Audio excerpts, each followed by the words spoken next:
അടുത്തതായിട്ട് നമുക്ക് ഡിസ്കസ് ചെയ്യാനുള്ളത് ഓട്ടോമൊബൈൽ സസ്പെൻഷൻ സിസ്റ്റമാണ്. നമ്മുടെ ഫസ്റ്റ് മൊഡ്യൂൾ എൻജിൻ ആയിട്ട് ബന്ധപ്പെട്ട കാര്യങ്ങളും സെക്കൻഡ് മൊഡ്യൂൾ ട്രാൻസ്മിഷൻ സിസ്റ്റമാണ് പറഞ്ഞു തീർത്തിട്ടുള്ളത്. ഈ തേർഡ് മൊഡ്യൂളിൽ ഓട്ടോമൊബൈൽ സസ്പെൻഷൻ സിസ്റ്റം, അതുപോലെ സ്റ്റിയറിംഗ് സിസ്റ്റം, ബ്രേക്ക്, ടയർ തുടങ്ങിയിട്ടുള്ള ബാക്കി ഭാഗങ്ങളും കൂടെ കംപ്ലീറ്റ് ചെയ്യാനായിട്ടുണ്ട്. ഓക്കെ, അപ്പോൾ ആദ്യം തന്നെ എന്താണ് ഓട്ടോമൊബൈൽ സസ്പെൻഷൻ സിസ്റ്റം? അതായത് നമുക്ക് അറിയാം, വണ്ടിയിൽ സസ്പെൻഷൻ സിസ്റ്റം എന്ന് പറയുന്ന സമയത്ത് ഷോക്ക് അബ്സോർബറൊക്കെ ആയിരിക്കും നിങ്ങൾ വിചാരിക്കുന്നുണ്ടാവുക. ഷോക്ക് അബ്സോർബർ ഉൾപ്പെടെയുള്ള, അതായത് വാഹനത്തിൻ്റെ വൈബ്രേഷൻസ്, ഡാമ്പിങ് ഒക്കെ ചെയ്യാൻ വേണ്ടിയിട്ട്, സുഗമമായിട്ടുള്ള യാത്രയ്ക്ക് കുലുക്കം കുറയ്ക്കാൻ വേണ്ടിയിട്ട് വാഹനത്തിൽ എന്തൊക്കെ സാധനങ്ങൾ കൂടിച്ചേർന്ന് പ്രവർത്തിക്കുന്നുണ്ടോ അതിനെല്ലാം കൂടെ ഒരുമിച്ച് വിളിക്കുന്ന പേരാണ് ഓട്ടോമൊബൈൽ സസ്പെൻഷൻ സിസ്റ്റം എന്ന് പറഞ്ഞു കഴിഞ്ഞാൽ. അതുകൊണ്ട് തന്നെ സസ്പെൻഷൻ സിസ്റ്റത്തിൻ്റെ ഫങ്ഷൻ എന്ന് പറഞ്ഞിട്ട് ഉള്ളൊരു ചോദ്യം നിങ്ങൾ പ്രതീക്ഷിക്കണം. കാരണം പല വിധത്തിലുള്ള ഫങ്ഷൻസ് സസ്പെൻഷൻ സിസ്റ്റത്തിനുണ്ട്. അപ്പം ഫങ്ഷൻസ് ഒന്ന് ചെക്ക് ചെയ്യാം നമുക്ക്. ഫങ്ഷൻസ് ഒന്നാമത് പറയുന്നത്, it provide safety to the vehicle from road shock. Road ഷോക്കിനകത്തുനിന്ന് സേഫ്റ്റി തരാൻ വേണ്ടിയിട്ട് സസ്പെൻഷൻ സിസ്റ്റത്തിന് പറ്റും. പിന്നെ അത് വാഹനത്തിൻ്റെ വെയിറ്റ് സപ്പോർട്ട് ചെയ്യുന്നുണ്ട്. പിന്നെ മൂന്നാമതായിട്ട് അത് വീൽ അലൈൻമെൻറ്റ്, അതായത് വീൽ അലൈൻമെൻറ്റ് എന്ന് പറഞ്ഞൊരു പരിപാടിയുണ്ട് വാഹനത്തിന്. വീൽ അലൈൻമെൻറ്റ് അതിൻ്റെ സെറ്റിങ്സൊക്കെ ചെയ്ത് വെക്കുന്നത് നമ്മൾ സസ്പെൻഷൻ സിസ്റ്റത്തിൻ്റെ മുകളിലാണ്. അല്ലെങ്കിൽ ഒരു സസ്പെൻഷൻ സിസ്റ്റം നേരെയാണെങ്കിൽ മാത്രമേ കൃത്യമായിട്ടുള്ള വീൽ അലൈൻമെൻറ്റ്, അതായത് ടയറിൻ്റെ ലൈഫ് കാര്യങ്ങളൊക്കെ സസ്പെൻഷൻ സിസ്റ്റമായിട്ട് ബന്ധപ്പെട്ടിരിക്കുന്നതാണ്. പിന്നെ സസ്പെൻഷൻ സിസ്റ്റം ഉണ്ടെങ്കിൽ അത് വാഹനത്തിലുള്ള കമ്പോണൻസിനൊക്കെ കംഫേർട്ട് ഉണ്ടാക്കാൻ, കാരണം അധികം വൈബ്രേഷൻ വന്നാൽ എല്ലാ പാർട്സിനും അത് ദോഷമാണ്. അതുകൊണ്ട് തന്നെ മൊത്തത്തിലുള്ള കംഫേർട്ടിനും വാഹനത്തിലെ പാർട്സിലെ ലൈഫിനൊക്കെ ബാധിക്കുന്ന ഒരു കാര്യമാണ് സസ്പെൻഷൻ സിസ്റ്റം, നല്ല സസ്പെൻഷൻ സിസ്റ്റം എന്ന് പറഞ്ഞു കഴിഞ്ഞാൽ. പിന്നെ പാസഞ്ചറിന് കംഫേർട്ട് പ്രൊവൈഡ് ചെയ്യാനായിട്ട് സസ്പെൻഷൻ സിസ്റ്റം ഉപയോഗിക്കുന്നു. അപ്പോൾ ഇത്രയും പലതരത്തിലുള്ള ഫങ്ഷനുകളുണ്ട്. പിന്നെ പ്രധാനമായിട്ട് ഫങ്ഷൻ്റെ കൂടെ വേണമെങ്കിൽ എഴുതാവുന്നത് 3 തരത്തിലുള്ള വൈബ്രേഷൻസ് ഉണ്ട് വാഹനത്തിൽ. അതിലിപ്പോൾ ഇപ്പം നോക്കാം, ഇങ്ങനെയൊരു കാറ് ഉണ്ടെന്നുണ്ടെന്നുണ്ടെങ്കിൽ അതിനകത്ത് ഇങ്ങനെ അപ്പ് ആൻഡ് ഡൗൺ കാറ്, അങ്ങനെയുള്ള മൂവ്മെൻറ്റിനാണ് നമ്മൾ ബൗൺസിങ് എന്ന് പറയും. എന്താണ് ബൗൺസിങ്? അതുപോലെ ഇങ്ങനെ ഈ രീതിയിൽ ഫ്രണ്ട് ടു ബാക്ക് ഒരു മൂവ്മെൻറ്റ് ഉണ്ടെങ്കിൽ അതിനെ നമ്മൾ പിച്ചിങ് എന്ന് പറയും. അതുപോലെ ഈ സൈഡ് വൈസ്, അതായത് ലെഫ്റ്റ് സൈഡിൽ നിന്ന് റൈറ്റ് സൈഡിലോട്ട് ഇങ്ങനെ അങ്ങോട്ടും ഇങ്ങോട്ടും ഉള്ളൊരു കുലുക്കുണ്ടെന്നുണ്ടെങ്കിൽ അതിനെ നമ്മൾ റോളിങ് എന്നാണ് പറയാം. ഈ 3 മൂവ്മെൻറ്റും ഒരു പരിധിയിലധികമായി കഴിഞ്ഞാൽ അത് വാഹനത്തിലെ കമ്പോണൻസിനും വാഹനത്തിലിരിക്കുന്ന ആളുകൾക്കൊക്കെ ബുദ്ധിമുട്ടുള്ള കാര്യമാണ്. അപ്പം ഇത് 3നെയും കൺട്രോൾ ചെയ്ത് വയ്ക്കുന്നത് സസ്പെൻഷൻ സിസ്റ്റമാണ്. അതും കൂടെ സസ്പെൻഷൻ സിസ്റ്റത്തിൻ്റെ ഫങ്ഷനായിട്ട് മനസ്സിലാക്കി വെക്കുക, പഠിച്ചു വെക്കുക. ഓക്കെ, അതുപോലെ സസ്പെൻഷൻ സിസ്റ്റത്തിൻ്റെ അഡ്വാൻറ്റേജുകൾ ഒക്കെ പറയുന്നുണ്ട്, അതൊക്കെ നിങ്ങൾ വായിച്ചു നോക്കുക. അടുത്തതായിട്ട് ടൈപ്സ് ഓഫ് സസ്പെൻഷനാണ് പറയാനുള്ളത്. അപ്പോൾ സസ്പെൻഷൻ പ്രധാനമായിട്ട് 2 ടൈപ്പായിട്ട് തരംതിരിക്കുന്നുണ്ട്. അത് ഇൻഡിപെൻഡൻറ്റ് സസ്പെൻഷനും നോൺ ഇൻഡിപെൻഡൻറ്റ് സസ്പെൻഷനുമാണ്. നോൺ ഇൻഡിപെൻഡൻറ്റ് സസ്പെൻഷൻ എന്ന് പറഞ്ഞാൽ അത് ഡിപ്പെൻഡൻ്റ് എന്നും പറയാം എന്ന് പറഞ്ഞു കഴിഞ്ഞാൽ, ഇപ്പോൾ നിങ്ങൾ നോക്കുക, ഇപ്പോൾ ഡിപ്പെൻഡൻറ്റ് സസ്പെൻഷൻ അല്ലെങ്കിൽ നോൺ ഇൻഡിപെൻഡൻറ്റ് സസ്പെൻഷൻ എന്താണെന്ന് നോക്കുക. ഇപ്പോൾ ഒരു റിജിഡായിട്ടുള്ള ഒരു ആക്സിലിൻ്റെ മേലെ 2 വീല് അല്ലെങ്കിൽ ടയർ ഫിറ്റ് ചെയ്തിരിക്കുന്നതാണ് നമ്മൾ ഈ ചിത്രത്തിൽ കാണുന്നത്. അപ്പോൾ ഇതിൻ്റെ റൈറ്റ് സൈഡിലുള്ള വീല് ഇതുപോലൊരു ഹമ്പിൻ്റെ മുകളിൽ കയറുകയാണെന്നുണ്ടെങ്കിൽ മൊത്തത്തിൽ അതിൻ്റെ മൂവ്മെൻറ്റ് ലെഫ്റ്റ് സൈഡിലെ ഈ വീലിനെ ബാധിക്കും. ഓക്കെ, അപ്പം അങ്ങനെ ഒരെണ്ണത്തിനകത്ത് ഉണ്ടാകുന്ന മൂവ്മെൻറ്റ് മറ്റേ വീലിനെ ബാധിക്കുന്നുണ്ടെങ്കിൽ അതിനെയാണ് നമ്മൾ ഡിപ്പെൻഡൻറ്റ് സസ്പെൻഷൻ സിസ്റ്റം എന്ന് പറയുന്നത്. ഓക്കെ, ഇനി അതല്ല, ഇവിടെ നിങ്ങൾ നോക്കുക, ഇവിടെ ഒരു സോളിഡ് ആയിട്ടുള്ളൊരു ഫ്രെയിം ഇവിടെ മാത്രമേ ഉള്ളൂ. സെൻട്രലായിട്ട് ഒരു ഫ്രെയിം ഉണ്ട്. പിന്നെ ഉള്ളത് ഇവിടെ 2 ആമുകളാണ്, 2 വിങ് പോലെയുള്ള 2 ആമുകളാണ്. ഇതിന് ഈ ഒരു ഹിഞ്ചിന്, ഇവിടെ ഉള്ളൊരു ഹിഞ്ചിൻ്റെ മേലെ അപ്പ് ആൻഡ് ഡൗൺ മൂവ് ചെയ്യാൻ പറ്റും. എന്ന് പറഞ്ഞാൽ ഈ മഞ്ഞ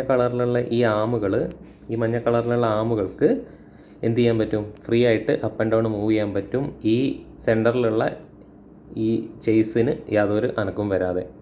എന്ന് പറഞ്ഞാൽ ലെഫ്റ്റിലെ വീലിനും റൈറ്റിലെ വീലിനെയും മൂവ്മെൻറ്റ് തമ്മിൽ അവർ ഡിപ്പെൻഡ് ചെയ്യുന്നില്ല. റൈറ്റ് സൈഡിലുള്ള വീൽ ഇതാ നേരെ പോലെ ഒരു ഹമ്പ് കയറുകയാണെന്നുണ്ടെങ്കിൽ അത് അവിടുത്തെ ആം അപ്പ് ആൻഡ് ഡൗൺ മൂവ് ചെയ്തിട്ട് അത് അവിടെ തീരും.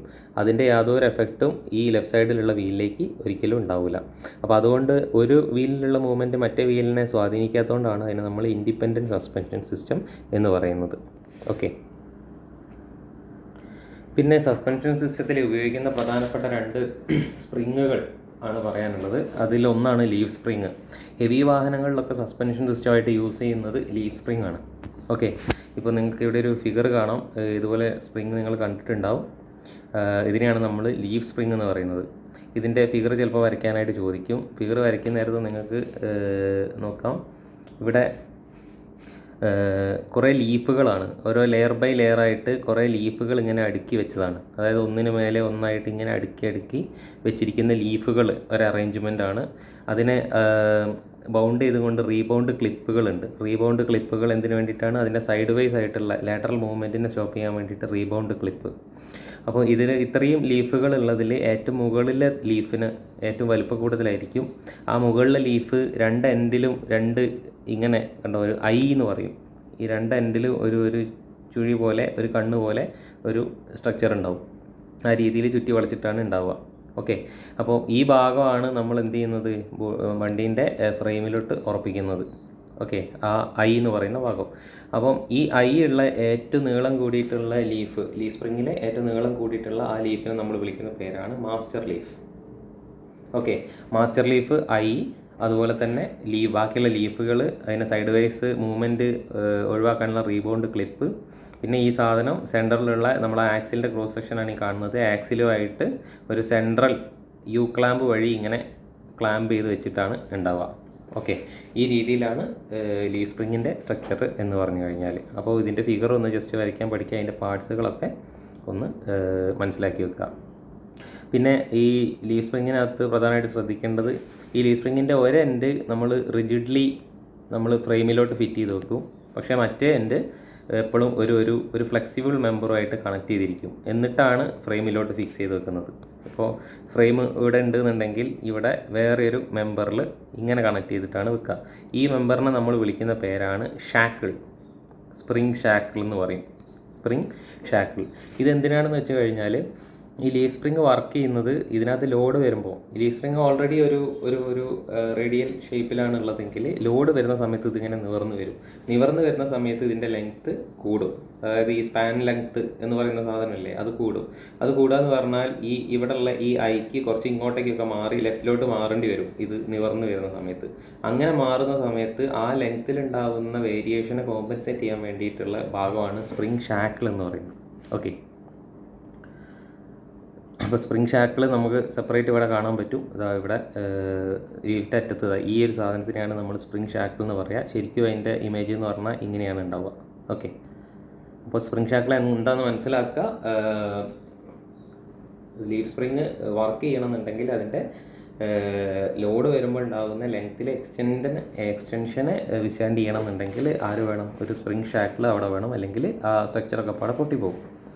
പിന്നെ രണ്ടാമത്തെ ഒരു സ്പ്രിങ് ആണ് കോയിൽ സ്പ്രിങ് എന്ന് പറയുന്നത്. ഇത് നിങ്ങൾ കണ്ടിട്ടുണ്ടാവും, നമ്മളെ കാറുകളിലൊക്കെ ഇൻഡിപെൻഡൻറ്റ് സസ്പെൻഷനുകളിലൊക്കെ സ്ഥിരമായിട്ട് യൂസ് ചെയ്യുന്ന ഒരു സ്പ്രിങ് ആണ് കോയിൽ സ്പ്രിങ് എന്ന് പറയുന്നത്. കോയിൽ സ്പ്രിങ് കാറിലൊക്കെ മിക്കവാറും അതിൻ്റെ ഉള്ളിൽ ഒരു ഷോക്ക് അബ്സോർബർ ഉണ്ടാവും. ഷോക്ക് അബ്സോർബർ അല്ലെങ്കിൽ ഒരു സ്ട്രട്ട് ഉണ്ടാവും. അതിൻ്റെ പുറത്തുകൂടിയാണ് കോയിൽ സ്പ്രിങ് ഉണ്ടാവുക. അപ്പോൾ അതായത് കോയിൽ സ്പ്രിങ് എന്ന് പറഞ്ഞു കഴിഞ്ഞാൽ അത് നമ്മൾ അപ്പ് ആൻഡ് ഡൗൺ ആയിട്ട് ഉള്ള ലോഡ് വരുന്ന സമയത്ത് ആ എനർജി സ്റ്റോർ ചെയ്ത് വെക്കാനാണ് കോയിൽ സ്പ്രിങ്ങിനെ യൂസ് ചെയ്യുന്നത്. അതിനകത്ത് സ്റ്റോർ ചെയ്ത് വെച്ച എനർജീനെ ഹീറ്റായിട്ട് ഡിസിപ്പേറ്റ് ചെയ്ത് കളയാനാണ് നമ്മൾ ഷോക്ക് അബ്സോർബർ യൂസ് ചെയ്യുന്നത്. ഓക്കെ. അപ്പോൾ കോയിൽ സ്പ്രിങ്ങും ഷോക്ക് അബ്സോർബറും കൂടെ കൂടിയിട്ടുള്ള സസ്പെൻഷൻ സിസ്റ്റമാണ് കാറുകളിലൊക്കെ കൂടുതലായിട്ടും നമ്മൾ യൂസ് ചെയ്യുന്നത്. അപ്പം അങ്ങനെയുള്ള സസ്പെൻഷൻ സിസ്റ്റത്തിൻ്റെ നമ്മൾ യൂസ് ചെയ്യുന്ന സ്പ്രിങ് ആണ് കോയിൽ സ്പ്രിങ്. ഇത് നിങ്ങൾ കണ്ടിട്ടുണ്ടാവും. ഓക്കെ. അപ്പോൾ അതിൻ്റെ ഒരു ജസ്റ്റ് ഫിഗറൊക്കെ ഒന്ന് വരച്ച് വെക്കുക. ടൈപ്സ് ഓഫ് സ്പ്രിങ് ഒക്കെ ചോദിക്കുകയാണെങ്കിൽ ലീഫ് സ്പ്രിങ്ങും കോയിൽ സ്പ്രിങ്ങും ഒക്കെ എക്സ്പ്ലെയിൻ ചെയ്തിട്ട് എഴുതുക. സ്പ്രിങ് ഷാക്കിൾ എവിടെയെങ്കിലും ചോദിക്കുകയാണെങ്കിൽ എന്തിനാണെന്നുള്ളതൊക്കെ മനസ്സിലാക്കി വെക്കുക. ഓക്കെ. പിന്നെ എയർ സസ്പെൻഷൻ ഉണ്ട്, സിലബസിലുണ്ട്. എയർ സസ്പെൻഷൻ എന്ന് പറഞ്ഞു കഴിഞ്ഞാൽ നമ്മൾ ഒരു കാര്യം പറയാൻ വിട്ടുപോയി. ഈ സസ്പെൻഷൻ സിസ്റ്റം ഫിറ്റ് ചെയ്യുന്നത് എപ്പോഴും നമ്മളെ ഏതിൻ്റെ ഇടയിലായിരിക്കും? നമ്മുടെ ആക്സിലിൻ്റെയും, അപ്പോൾ അതായത് വണ്ടിയുടെ ആക്സിൽ വീലുണ്ടെന്ന് വിചാരിക്കുക, മുകളിൽ ഇവിടെ വണ്ടീൻ്റെ ഫ്രെയിമും ഉണ്ട്. ഓക്കെ, അപ്പോൾ ഈ ആക്സിലിൻ്റെയും ഫ്രെയിമിൻ്റെയും ഇടയിൽ നമ്മൾ ഫിറ്റ് ചെയ്യുന്ന ഭാഗമാണ് എന്ത്? ഈ സസ്പെൻഷൻ സിസ്റ്റം എന്ന് പറഞ്ഞാൽ. എപ്പോഴും ആക്സിലിൻ്റെയും ഫ്രെയിമിൻ്റെയും ഇടയിലായിട്ടാണ് സസ്പെൻഷൻ സിസ്റ്റത്തിനെ നമ്മൾ ഫിറ്റ് ചെയ്യുന്നത്. അപ്പോൾ എന്തിനു വേണ്ടിയിട്ടാണ്? ഇപ്പോൾ റോഡിലുണ്ടാകുന്ന മൂവ്മെൻറ്റ് ആക്സിൽ വഴി ഫ്രെയിമിലേക്ക് എത്തണം അല്ലേ, സാധാരണയായിട്ട് എത്തും. അപ്പോൾ അത് ഒഴിവാക്കാൻ വേണ്ടിയിട്ട് ഈ സ്പ്രിങ് എന്ത് ചെയ്യും? ഈ വീൽ ഇത് മുകളിലേക്ക് പോകുന്ന സമയത്ത് സ്പ്രിങ് കംപ്രസ് ആയിട്ട് ഈ മൂവ്മെൻറ്റിൽ ഒരു ചെറിയ ഭാഗം മാത്രമേ മുകളിലേക്ക് എത്തുള്ളൂ, ബാക്കിയുള്ള മാക്സിമം അത് ഇല്ലാതാക്കി കളയും. അപ്പോൾ റോഡിലുള്ള ഷോക്ക് കാര്യങ്ങളൊക്കെ വീലിനകത്തുനിന്ന് എങ്ങോട്ട് എത്തരുത്? നമ്മുടെ ചേസിലേക്ക് എത്തരുത്, ആ ബോഡിയിലേക്ക് എത്തരുത്. ഓക്കെ, അപ്പോൾ അതിന് വേണ്ടിയിട്ടാണ് നമ്മളിത് യൂസ് ചെയ്യുന്നത്. അപ്പോൾ ഈ സസ്പെൻഷനൊക്കെ എവിടെയാണ് ഫിറ്റ് ചെയ്യുന്നതെന്ന് വെച്ച് കഴിഞ്ഞാൽ നമ്മുടെ ആക്സിലിൻ്റെയും ഫ്രെയിമിൻ്റെ ഇടയിലാണെന്നുള്ള മനസ്സിലാക്കുക. ഇത് ഏത് രീതിയിലുള്ള സസ്പെൻഷൻ സിസ്റ്റം ആണെങ്കിലും ഇതിൻ്റെ ഇടയിൽ തന്നെയാണ് നമ്മൾ ഫിറ്റ് ചെയ്തിട്ട് വർക്ക് ചെയ്യിപ്പിക്കുന്നത്. ഓക്കെ, ഇതിൻ്റെ ഇടയിൽ എയർ സസ്പെൻഷൻ എന്ന് പറഞ്ഞാൽ ഇങ്ങനെ ഒരു എയറിൻ്റെ ഒരു ബെല്ലോ ഇതിൻ്റെ രണ്ടിൻ്റെ ഇടയിൽ ഫിറ്റ് ചെയ്ത് വെച്ചിട്ട് അതിനകത്തേക്ക് കംപ്രസ്ഡ് എയറിനെ നിറച്ച് വെച്ചിട്ട് സസ്പെൻഷൻ സിസ്റ്റമായിട്ട് വർക്ക് ചെയ്യുന്ന പരിപാടിയാണ് എയർ സസ്പെൻഷൻ എന്ന് പറഞ്ഞാൽ. അപ്പോൾ അതിൻ്റെ ഒരു ഫിഗർ നിങ്ങൾക്ക് ഇവിടെ കാണാവുന്നതാണ്. ഓക്കെ, അപ്പോൾ ഇങ്ങനത്തെ ഒരു എയർ ബെല്ലോ ഉണ്ടാവും. അപ്പോൾ അതിനകത്തേക്ക് എയർ നിറയ്ക്കുന്ന സമയത്ത് നമ്മൾ എന്ത് ചെയ്യും? ഒരു കംപ്രസർ വെച്ചിട്ട് കംപ്രസ്ഡ് എയറിനെ അതിനകത്തേക്ക് നിറയ്ക്കുന്ന സമയത്ത് ഇത് നിവർന്ന് വരികയും അതിനുള്ളത്ത് ഉള്ള മൂവ്മെൻ്റൊക്കെ ഇതിൻ്റെ ഉള്ളത്തെ എയർ എന്ത് ചെയ്യുന്നു?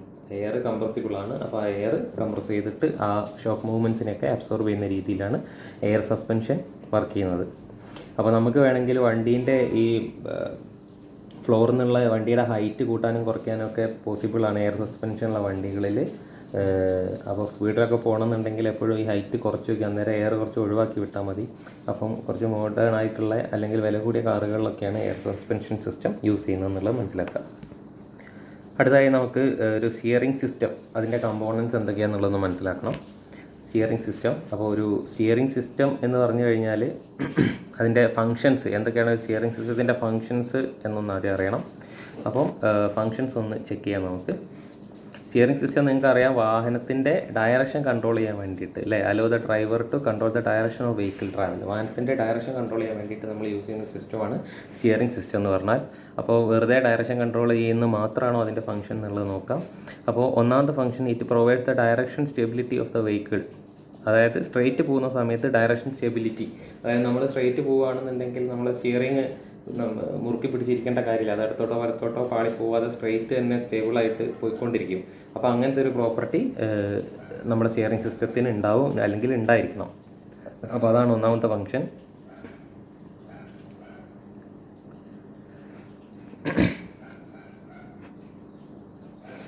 രണ്ടാമത്തത്, it provide straight ahead recovery after completing A turn. അതായത് നമ്മളൊരു ടേൺ എടുത്ത് കഴിഞ്ഞിട്ട് ഒരു വളവ് തിരിഞ്ഞ് നേരെ അങ്ങോട്ട് പോകുന്ന സമയത്ത് ഈ സ്റ്റിയറിംഗ് വീല് ഓട്ടോമാറ്റിക്കായിട്ട് പഴയ പൊസിഷനിലേക്ക് തിരിച്ചു വരും. അതിന് റീസെൻറ്ററിങ് എന്നാണ് പറയാറുള്ളത്. അപ്പോൾ റീസെൻറ്ററിങ് ഓഫ് സ്റ്റിയറിംഗ് വീൽ എന്ന് പറയുന്നത്, റീസെൻറ്റർ ചെയ്യുക എന്നുള്ളത് സ്റ്റിയറിംഗ് സിസ്റ്റത്തിൻ്റെ ഒരു ഫംഗ്ഷനാണ്. ഓക്കെ, പിന്നെ സ്റ്റിയറിംഗ് സിസ്റ്റം ഏറ്റവും ബെറ്റർ ആയിട്ട് ഇരുന്നെങ്കിൽ മാത്രമേ വീലും ടയറും ഒക്കെ കറക്റ്റ് അലൈൻമെൻറ്റിൽ ഓടുള്ളൂ. അങ്ങനെ സംഭവിക്കുന്ന സമയത്ത് അതിന് മാക്സിമം ലൈഫ് കാര്യങ്ങളൊക്കെ കിട്ടും. അതുകൊണ്ട് തന്നെ ടയറിൻ്റെ തേയ്മാനവും ലൈഫും ഒക്കെ കൺട്രോൾ ചെയ്യുന്ന ഒരു ഫംഗ്ഷനും കൂടെ സ്റ്റിയറിംഗ് സിസ്റ്റത്തിന് ഉണ്ട് എന്നുള്ളത് മനസ്സിലാക്കാം. പിന്നെ സ്റ്റിയറിംഗ് സിസ്റ്റത്തിൻ്റെ ഒരു പ്രത്യേകത എന്ന് പറഞ്ഞാൽ, it converts the rotary movement of the steering wheel into the angular turn of the front wheel. അതായത് നമുക്കറിയാം, നമ്മൾ സ്റ്റിയറിംഗ് വീല് 2-3 റൊട്ടേഷനൊക്കെ തിരിക്കുന്ന സമയത്ത് നമ്മുടെ വണ്ടിയുടെ വീല് ഒരു നിശ്ചിത ആംഗിളെങ്കിലും തിരിയുള്ളൂ അല്ലേ, അതൊരു ചെറിയ ആംഗിളേ തിരിയുള്ളൂ. എന്ന് കഴിഞ്ഞാൽ സ്റ്റിയറിംഗ് വീലിൻ്റെ ഒരു റൊട്ടേഷനിൽ ഒരു ചെറിയ ഡിഗ്രി മാത്രമേ നമ്മുടെ വണ്ടിയുടെ വീല് തിരിയുന്നുള്ളൂ. അപ്പം ഇൻപുട്ടായിട്ട് കൊടുക്കുന്നത് ഫുൾ റൊട്ടേഷൻ ആണെങ്കിൽ ഔട്ട്പുട്ടായിട്ട് കിട്ടുന്നത് ചെറിയ ഓസിലേഷൻ അല്ലെങ്കിൽ ചെറിയൊരു ടിൽറ്റിംഗ് മൂവ്മെൻറ്റ് മാത്രമേ നമുക്ക് ഔട്ട്പുട്ടായിട്ട് വീലിൽ കിട്ടുന്നുള്ളൂ. ഓക്കെ, അപ്പം ഒരു വലിയ റൊട്ടേഷൻ ടേണായിട്ട് മാറ്റുന്നത്, അപ്പോൾ അത്രയും അതല്ല നമുക്ക് തിരിക്കുന്ന പോലെ തന്നെ വീല് തിരിയുകയാണെങ്കിൽ എന്ത് സംഭവിക്കും? വണ്ടി വളരെ പെട്ടെന്ന് ചിലപ്പോൾ നിയന്ത്രണം വിട്ടിട്ടൊക്കെ പോകാൻ സാധ്യതയുണ്ട്. പെട്ടെന്ന് വെപ്രാളത്തിലൊക്കെ നമ്മൾ വളയ്ക്കുമ്പോൾ വണ്ടി എങ്ങോട്ടെങ്കിലുമൊക്കെ പാളി പോകാനുള്ള സാധ്യതയുണ്ട്. അതൊക്കെ ഒഴിവാക്കുന്ന രീതിയിലാണ് സ്റ്റിയറിംഗ് സിസ്റ്റം എപ്പോഴും ഡിസൈൻ ചെയ്തിട്ടുണ്ടാവുക. ഓക്കെ, അടുത്തതായിട്ട് സ്റ്റിയറിംഗ് സിസ്റ്റത്തിൻ്റെ ലേ ഔട്ടാണ്. അപ്പോൾ ഈ ഒരു സ്റ്റിയറിംഗ് സിസ്റ്റം ഡ്രോപ്പ് ആം സ്റ്റിയറിംഗ് സിസ്റ്റം എന്നുള്ള പേരിലാണ് അറിയപ്പെടുന്നത്. അവിടെ കാരണം ഇതിൽ പ്രധാനപ്പെട്ടൊരു ഭാഗം എന്ന് പറഞ്ഞാൽ ഈ ഡ്രോപ്പ് ആം വെച്ചിട്ടാണ് ഇതിൻ്റെ ഒരു വർക്കിംഗ് നടക്കുന്നത്. അപ്പോൾ ഇതിൻ്റെ പ്രധാനപ്പെട്ട ഭാഗങ്ങൾ എന്താണെന്ന് നോക്കാം. ഇത് മിക്കവാറും നമ്മളൊരു മീഡിയം ടു ഹെവി വെഹിക്കിൾസിലൊക്കെ യൂസ് ചെയ്യുന്ന ടൈപ്പ് സ്റ്റിയറിംഗ് സിസ്റ്റമാണ്.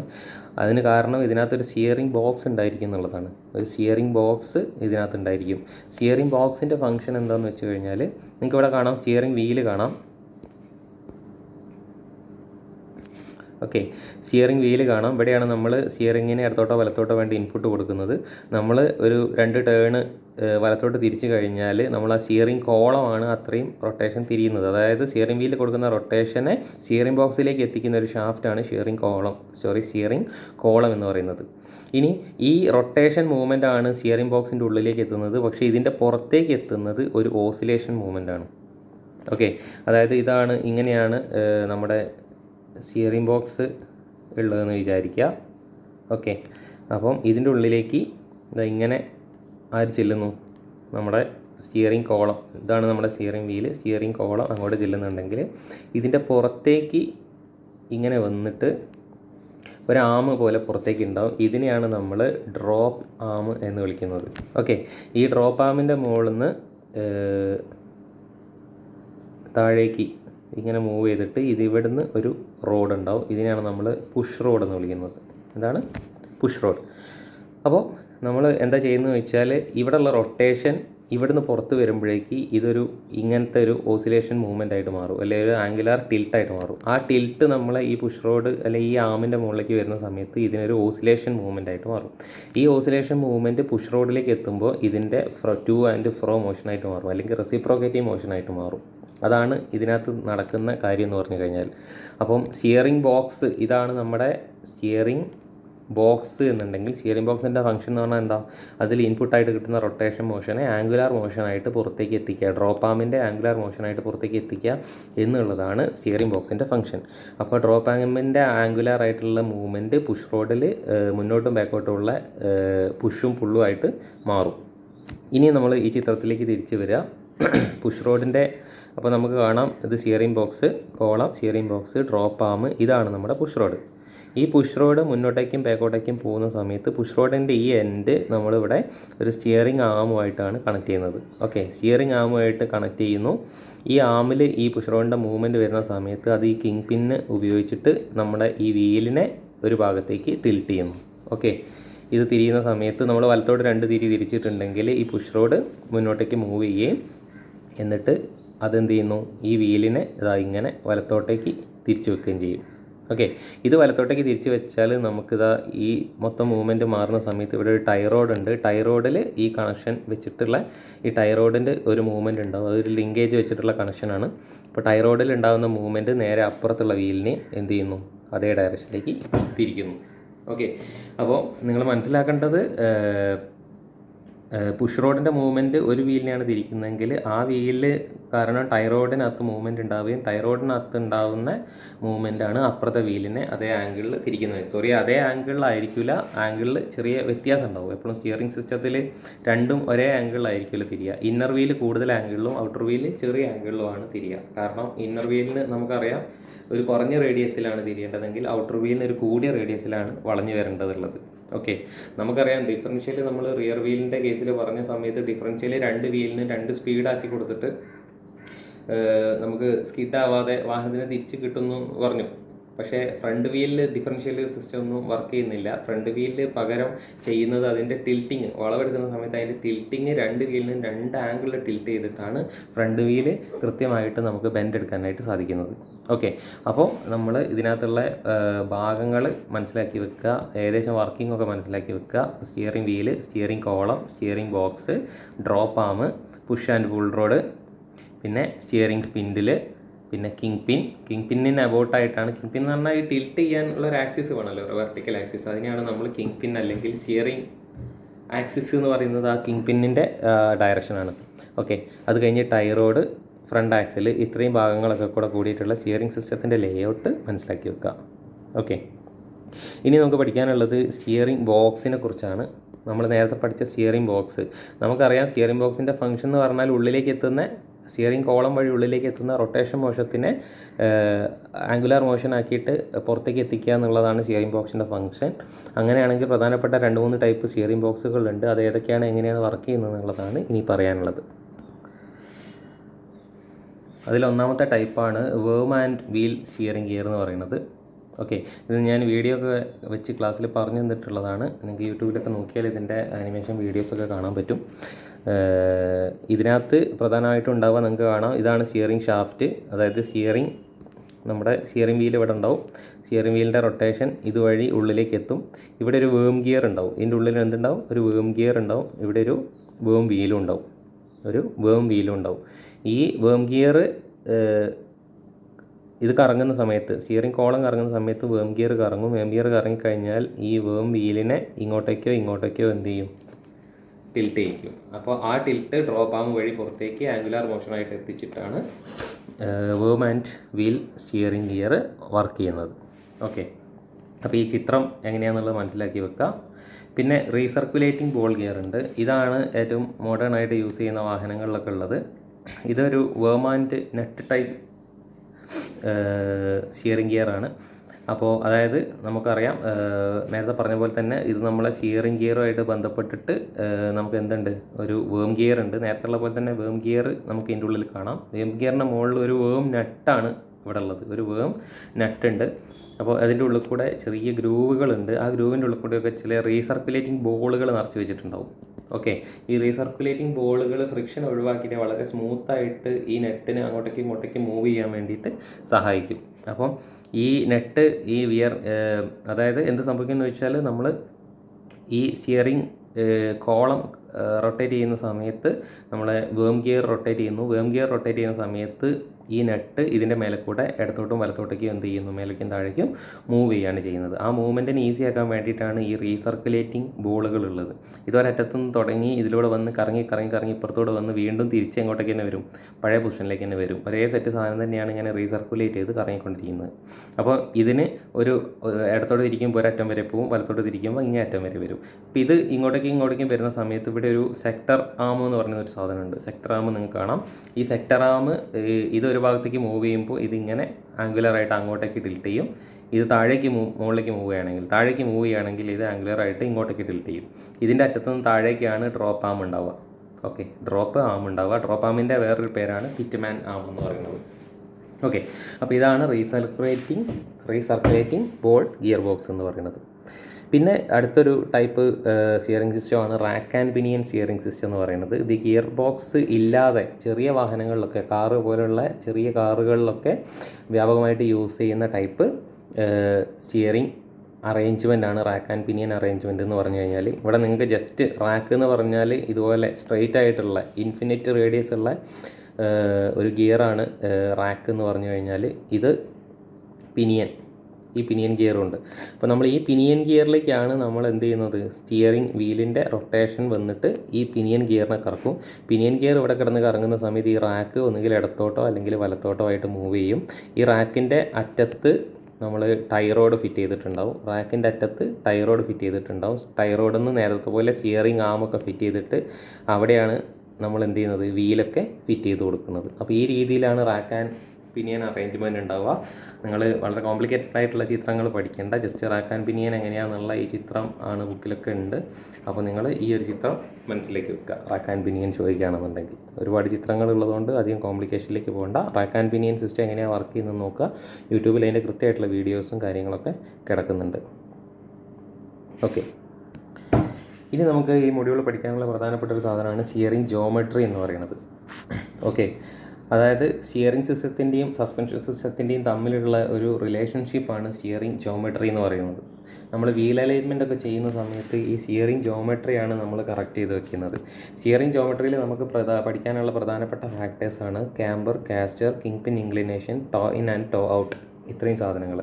ഓക്കെ, എന്തിനാണ് വീൽ അലൈൻമെൻറ്റ് എന്ന് ചോദിച്ചു കഴിഞ്ഞാൽ അത് വണ്ടിയുടെ ഡയറക്ഷൻ സ്റ്റെബിലിറ്റിക്ക് വേണ്ടിയിട്ടും പെർഫെക്റ്റായിട്ട് റോളിങ് കിട്ടാൻ വേണ്ടിയിട്ടും, അതുപോലെ നമ്മൾ നേരത്തെ പറഞ്ഞു സ്റ്റിയറിംഗ് സിസ്റ്റത്തിന് വളവ് എടുത്തു കഴിഞ്ഞാൽ അത് റീസെൻറ്ററിങ് എന്ന് പറഞ്ഞൊരു പരിപാടി ഉണ്ടെന്ന് പറഞ്ഞു. റീസെൻറ്ററിങ്ങിന് കാരണം നമ്മുടെ ഈ കാസ്റ്റർ എന്ന് പറയുന്നുള്ള ആംഗിളാണ്. അപ്പം ഇത് ഒക്കെ ഓരോ ആംഗിളുകളാണ് സ്റ്റിയറിംഗ് ജോമെട്രി എന്ന് പറഞ്ഞു കഴിഞ്ഞാൽ. അത് സസ്പെൻഷൻ സ്റ്റിയറിംഗ് സിസ്റ്റത്തിൻ്റെ ഇടയിൽ നമ്മൾ സെറ്റ് ചെയ്ത് വയ്ക്കുന്ന ആംഗിളുകളാണ് സ്റ്റിയറിംഗ് ജോമെട്രി എന്നുള്ള പേരിൽ ഉദ്ദേശിക്കുന്നത്. അതിലൊന്നാമത്തെ ആണ് ക്യാമ്പർ എന്ന് പറയുന്നത്. അപ്പം കാസ്റ്ററും ക്യാമ്പറും ഞാൻ നോട്ടിൽ സിമ്പിളായിട്ടുള്ള ഫിഗറുകൾ നിങ്ങൾക്ക് വരച്ച് തന്നിട്ടുണ്ട്. അത് തന്നെ വരച്ചാൽ മതി. ഇത് നിങ്ങൾക്ക് മനസ്സിലാവാൻ വേണ്ടിയിട്ട് ഉള്ള ചിത്രങ്ങളായിട്ട് കാണാം. അപ്പോൾ നിങ്ങൾ ഈ ഒരു ചിത്രം നോക്കുകയാണെങ്കിൽ നിങ്ങൾക്ക് മനസ്സിലാവും ഇതൊരു വണ്ടിയുടെ ഫ്രണ്ടിൽ നിന്ന് നോക്കുന്ന വ്യൂ ആണ്. ഒരു സൈഡത്തെ വീലാണ് നമ്മൾ ഈ കാണുന്നത്. ഓക്കെ, അപ്പോൾ ഫ്രണ്ടിൽ നിന്ന്, അപ്പോൾ ക്യാമ്പർ എന്ന് പറഞ്ഞു കഴിഞ്ഞാൽ അത് ഫ്രണ്ടിൽ നിന്നോ റിയറിൽ നിന്നോ നോക്കുന്ന സമയത്ത്, ഫ്രണ്ടിൽ നിന്നോ ബാക്കിൽ നിന്നോ നോക്കുന്ന സമയത്താണ് നമുക്ക് ക്യാമ്പർ ആംഗിൾ കാണാൻ പറ്റുക. ഫ്രണ്ടിൽ നിന്നോ ബാക്കിൽ നിന്നോ നോക്കുന്ന സമയത്ത് നിങ്ങൾക്ക് ഇവിടെ കാണാം, ഇവിടെ ഈ വൈറ്റ് ലൈനിലുള്ളത് ഒരു വീലിൻ്റെ വെർട്ടിക്കൽ ആക്സിസ് ആണ്. അതുപോലെ റെഡ് കളറിലുള്ളത് ആ ടയർ ഇപ്പം തിരിഞ്ഞിരിക്കുന്നത്, അതായത് വെർട്ടിക്കലിൽ നിന്ന് ചെറുതായിട്ട് ടിൽറ്റ് ചെയ്തിട്ടുണ്ട് വലത്തോട്ടേക്ക്. ആ ആംഗിളാണ് എന്ത്, അതിൻ്റെ ആക്സിസാണ് റെഡിൽ കാണുന്നത്. അപ്പം ആ ചരിവ് എത്ര ഉണ്ട്, വെർട്ടിക്കലുമായിട്ട് ആ വീല് ഇപ്പോൾ ഫ്രണ്ടിൽ നിന്ന് നോക്കുമ്പോൾ എത്ര ചരിഞ്ഞിരിക്കുന്നുണ്ട് എന്നുള്ള ആംഗിളിനെ നമ്മൾ വിളിക്കുന്ന പേരാണ് ക്യാമ്പർ എന്ന് പറയുന്നത്. ഓക്കെ, അപ്പം ഫ്രണ്ട് വീലിലാണ് മിക്കവാറും അത് സെറ്റ് ചെയ്യാറുള്ളത്. അപ്പോൾ ഇപ്പോൾ ഈ ചിത്രത്തിൽ നിങ്ങൾക്ക് കാണാം, ഈ വീല് പുറത്തേക്കാണ്, ഇതിൻ്റെ ടോപ്പ് എഡ്ജ് പുറത്തേക്കാണ് തള്ളി നിൽക്കുന്നത്. വണ്ടിയുടെ പുറത്തേക്കായിട്ടാണ് ടോപ്പ് എഡ്ജ് തള്ളി നിൽക്കുന്നതെങ്കിൽ ഇതിനെ നമ്മൾ പോസിറ്റീവ് ക്യാമ്പർ എന്ന് പറയും. നേരെ തിരിച്ച് വീല് ഇങ്ങോട്ടേക്കാണ് ചെരിഞ്ഞിരിക്കുന്നതെങ്കിൽ നെഗറ്റീവ് ക്യാമ്പർ എന്നാണ് നമ്മൾ പറയുക. ഇവിടെ ഒരു ആംഗിൾ ഉണ്ടെങ്കിൽ ഇതാണ് നെഗറ്റീവ് ക്യാമ്പർ, ഈ ഒരു ആംഗിളിനെ നമ്മൾ വിളിക്കുന്ന പേരാണ് പോസിറ്റീവ് ക്യാമ്പർ. ഓക്കെ, അപ്പോൾ ക്യാമ്പർ എന്തിനാണെന്ന് വെച്ച് കഴിഞ്ഞാൽ, ഇപ്പോൾ ലോഡ് വരുന്ന സമയത്ത് കൃത്യമായിട്ട് ടയർ നേരെ നിൽക്കാനും, അല്ലാത്ത സമയത്ത് ചെറിയൊരു ചരിവുണ്ടാവും. ഇത് യൂഷ്വലി യൂസ് ചെയ്യുന്നത് 2 to 3 ഡിഗ്രിയാണ്. അപ്പം ക്യാമ്പർ ആംഗിളിൽ വ്യത്യാസം വന്നു കഴിഞ്ഞാൽ ഒരു ചെറിയ ഡിഗ്രി നമ്മൾ സെറ്റ് ചെയ്ത് വെക്കും. അത് കൂടുതലായി കഴിഞ്ഞാൽ ടയറിൻ്റെ ഒരു സൈഡ് ചെത്തിപ്പോകാനുള്ള കാരണമാവും. ഒരു സൈഡിൻ്റെ തേയ്മാനം കൂടുതലായിട്ട് വരുന്ന ഒരു പ്രശ്നം ക്യാമ്പറിൻ്റെ ഇംബാലൻസ് കൊണ്ട് വരും. 2 വീലിലും ഒരേ ഡിഗ്രി തന്നെയാണ് ക്യാമ്പർ കൊടുക്കേണ്ടതുള്ളത്. അതിലുള്ള ഇംബാലൻസ് ഒക്കെ ഒരു സൈഡിലേക്കുള്ള വലിവിനും അല്ലെങ്കിൽ ടയറിൻ്റെ തേയ്മാനത്തിനൊക്കെ കാരണമാകും. പോസിറ്റീവ് ക്യാമ്പർ എപ്പോഴും വീലിൻ്റെ ഔട്ടർ എഡ്ജാണ് തേയ്മാനത്തിന് ചെത്തിപ്പോകാനുള്ള കാരണമാവുക. അതുപോലെ നെഗറ്റീവ് ക്യാമ്പർ വീലിൻ്റെ അല്ല ടയറിൻ്റെ ഉൾഭാഗത്തിന് കേടുപാട് വരുത്താനുള്ള കാരണമാവും. അതായത് ഇന്നർ എഡ്ജാണ് തേഞ്ഞു പോവുക നെഗറ്റീവ് ക്യാമ്പർ വരികയാണെങ്കിൽ. പോസിറ്റീവ് ക്യാമ്പർ വരികയാണെങ്കിൽ ഔട്ടർ എഡ്ജാണ് തേഞ്ഞു പോവുക. അടുത്ത് വരാനുള്ളത് കാസ്റ്ററാണ്. കാസ്റ്റർ എന്ന് പറഞ്ഞാൽ നിങ്ങൾ ചിത്രത്തിൽ കാണാം, ഇത് സൈഡ് വ്യൂവിലാണ് നമുക്കിത് കാണാൻ പറ്റുന്നത്. ഓക്കെ, സൈഡ് വ്യൂവിൽ ഇപ്പോൾ ഈ ഒരു ചിത്രം നോക്കുകയാണെങ്കിൽ നിങ്ങൾക്ക് മനസ്സിലാവും, ഇവിടെ നമ്മുടെ സസ്പെൻഷൻ സിസ്റ്റത്തിൻ്റെ സ്പ്രിംഗ് ഒക്കെ നിൽക്കുന്ന ഈ ഒരു ആക്സിസ്, ഇതിനെയാണ് നമ്മൾ സ്റ്റിയറിംഗ് ആക്സിസ് എന്ന് പറയും. എന്താണ് സ്റ്റിയറിംഗ് ആക്സിസ് എന്ന് പറയും. സൈഡിൽ നിന്ന് നോക്കുമ്പോൾ സ്റ്റിയറിംഗ് ആക്സിസ് ഇതാണ്. അതുപോലെ ഇത് നമ്മുടെ വെർട്ടിക്കൽ ആക്സിസ് ആണ്. ഓക്കെ, വീലിൻ്റെ സെൻറ്ററിൽ നിന്ന് വെർട്ടിക്കലായിട്ടുള്ള ആക്സിസ് ആണ്.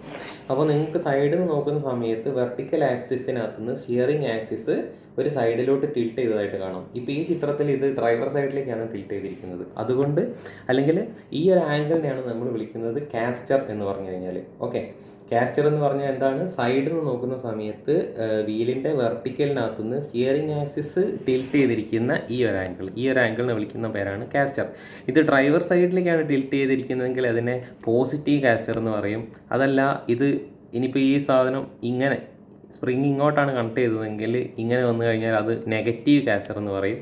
സ്പ്രിങ് നേരെ കുത്തനെയാണ് വെച്ചതെങ്കിൽ അത് സീറോ കാസ്റ്റർ എന്ന് പറയും. അപ്പോൾ കാസ്റ്റർ നെഗറ്റീവും പോസിറ്റീവും സീറോ ഒക്കെ ഉണ്ടായിരിക്കും.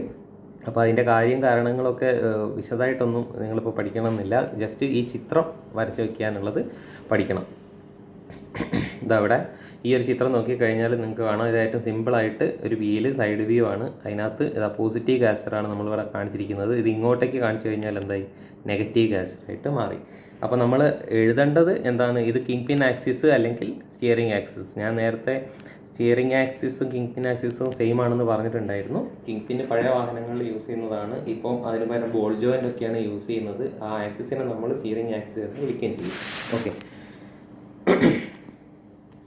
അപ്പോൾ ഈ ചിത്രം വരയ്ക്കാനായിട്ട് ഓർത്ത് വെക്കുക, കാസ്റ്റർ നെഗറ്റീവും പോസിറ്റീവും ഒക്കെ. ഓക്കെ, ഇതാണ് പോസിറ്റീവ് കാസ്റ്റർ.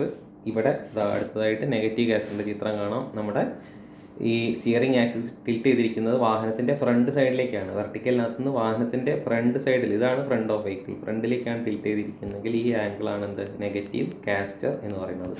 ഈ കാസ്റ്റർ ആംഗിൾ പോസിറ്റീവായിട്ട് സെറ്റ് ചെയ്ത് വെക്കുന്ന വാഹനങ്ങളിലാണ് നമുക്ക് സ്റ്റിയറിംഗ് വീലിൻ്റെ റീസെൻറ്ററിങ് എന്നുള്ള പരിപാടി നമുക്ക് കിട്ടുന്നത്. അപ്പോൾ കാസ്റ്റർ ഡയറക്ഷൻ കൺട്രോളിനും സ്റ്റിയറിംഗ് വീലിൻ്റെ റീസെൻറ്ററിങ് എന്നുള്ള കാര്യത്തിനൊക്കെയാണ് കാസ്റ്റർ ആംഗിൾ നമ്മളെപ്പോഴും സെറ്റ് ചെയ്ത് വെക്കുന്നത്. ഡയറക്ഷൻ കൺട്രോളിൽ ഡയറക്ഷൻ സ്റ്റെബിലിറ്റി, അതുപോലെ ഹൈ സ്പീഡിലൊക്കെ പോകുമ്പോൾ വണ്ടി പാടി പോകാതൊക്കെ പോകാൻ വേണ്ടിയിട്ട് പോസിറ്റീവ് കാസ്റ്റർ ഹെൽപ്പ് ചെയ്യുന്നുണ്ട്. പിന്നെ അടുത്തത് കിങ് പിൻ ഇൻക്ലിനേഷൻ അല്ലെങ്കിൽ സ്റ്റിയറിംഗ് ആക്സിസ് ഇൻക്ലിനേഷൻ, SAI എന്ന് പറയും. കിങ് പിൻ ഇൻക്ലിനേഷൻ തന്നെയാണ് സ്റ്റിയറിംഗ് ആക്സിസ്, അതുകൊണ്ട് king pin inclination steering axis inclination എന്ന് പറയും. ഇത് നമ്മൾ നേരത്തെ ക്യാമ്പർ കണ്ട ഇതില്ലേ, ഫ്രണ്ട് വ്യൂ എന്ന് നോക്കുമ്പോഴാണ് ക്യാമ്പർ കണ്ടതെന്ന് പറഞ്ഞു. അതേ വ്യൂ തന്നെയാണ് നമ്മളിതും കാണേണ്ടത്. പക്ഷേ ക്യാമ്പർ എന്ന് പറഞ്ഞു കഴിഞ്ഞാൽ ഇത് നോക്കുക, വണ്ടിയുടെ ഫ്രണ്ട് എന്നുള്ള വ്യൂ ആണ് നമ്മൾ ഈ കാണുന്നത്. അപ്പോൾ ഇവിടെ ഇപ്പോൾ ഇതാണ് വെർട്ടിക്കൽ, ഇത് വീല് നിൽക്കുന്ന ആക്സിസാണ്. ഓക്കെ, ഇതിൻ്റെ ഇടയിലുള്ള ഈ ആംഗിളിനെയാണ് നമ്മൾ ഫ്രണ്ടിൽ നിന്ന് നോക്കുമ്പോൾ നമ്മൾ എന്ത് പറഞ്ഞത്, ക്യാമ്പർ എന്ന് പറഞ്ഞത്.